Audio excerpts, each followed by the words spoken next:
अस्सलाम वालेकुम sir, my name is Munazza. I want to ask, इन्होंने एक सवाल पूछा हुआ है। I want to ask that I am practising picture story, so how can I practise picture story more nicely. अच्छा, ये एक बड़ा जनैक सा आपका सवाल है कि मैं पिक्चर स्टोरी राइटिंग कैसे प्लान कर सकते हैं। अच्छा, चाहे पिक्चर स्टोरी हो, चाहे वर्ड एसोसिएशन टेस्ट हो, चाहे स्टोरी कंप्लीशन टेस्ट हो, हर एक के लिए आपका थॉट प्रोसेस बहुत ज़्यादा होपफुल होना चाहिए, होप की तरफ होना चाहिए, पॉजिटिव होना चाहिए, मोटिवेटिंग होना चाहिए। इसी के तहत मैंने लास्ट टाइम भी एक्सप्लेन किया था, लॉ ऑफ अट्रैक्शन है।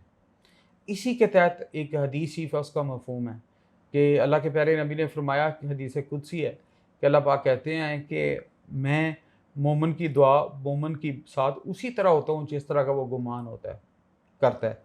अगर आप अच्छा गुमान करके दुआ करते हैं, अच्छा सोचते हैं, तो अच्छा ही होता है। अल्लाह ना करे अगर आपका गुमान नेगेटिव है तो फिर अच्छा नहीं होगा।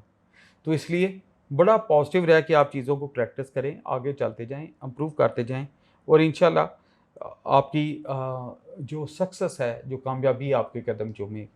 अच्छा, इन्हीं बेसिस पे आपकी पिक्चर स्टोरी है, वर्ड एसोसिएशन टेस्ट है, सेंटेंस कंप्लीशन है कि आप किसी भी चीज़ को नेगेटिव रूप ना देखें, पॉजिटिव साइड ऑफ इट देखें। जो चीज़ आप देखेंगे, जो आपका ज़हन रिफ्लेक्ट करेगा, वही आप हवाला कलम करेंगे। तो इसलिए उस उन लाइनों पे सोचें आप। अच्छा, आर यू स्टिल सर्विंग? ये पर्सनल सा क्वेश्चन मान जाता है, लेकिन मैं बता देता हूँ कि अब रिटायर्ड। और अगली बात, लोग कई बच्चे एग्जूरेंस में या आउट ऑफ ओवर एक्साइटमेंट, बेटा आपको मैं ये सिखाना चाहता हूँ कि कुछ पर्सनल स्पेस होती है, पर्सनल क्वेश्चन होते हैं, यो वो ज़िंदगी में कभी किसी को ना करें। जैसे कुछ बच्चों ने मुझसे ना पर्सनल मेरे व्हाट्सएप पे मेरी तनख्वाह पूछी हुई है। इसका बेटा आपसे कोई तल्लक नहीं है। जो मैं तनख्वाह ले रहा हूँ वो मेरी ज़ाती है और ख़ुद मेरी अपनी। आप सिर्फ चीज़ें सीखने पे जोर दें, अननेसेसरी लोगों की डिटेल्स पे टाइम ज़ाया ना करें। ये आपको एज एडवाइस कह रहा हूँ। किसी बंदे से भी आपने मिलना है, जैसे आप पढ़ रहे हैं, टीचर है, कोई गज़टेड अफसर है, और never ask him his salary and resources. Just ask him कि ये मुझे सिखा दें, इल्म सीखें उनसे, अच्छी बातें सीखें, दूसरी लिंक चीज़ों पे ना पढ़ें, इसका फ़ायदा कोई नहीं होता।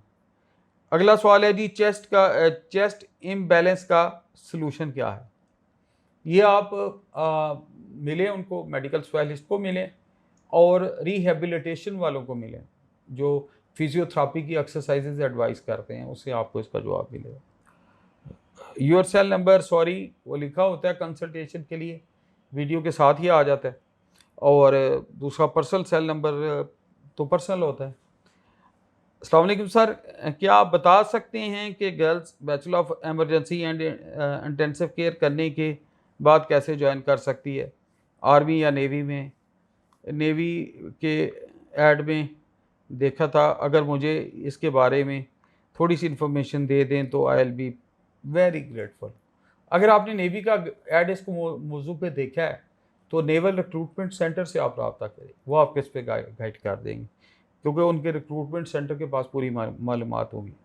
सर प्लीज़ टेल मी, और पाकिस्तान नेवी के रिक्रूटमेंट सेंटर तो आपको नेवी की वेबसाइट से मिल जाएंगे।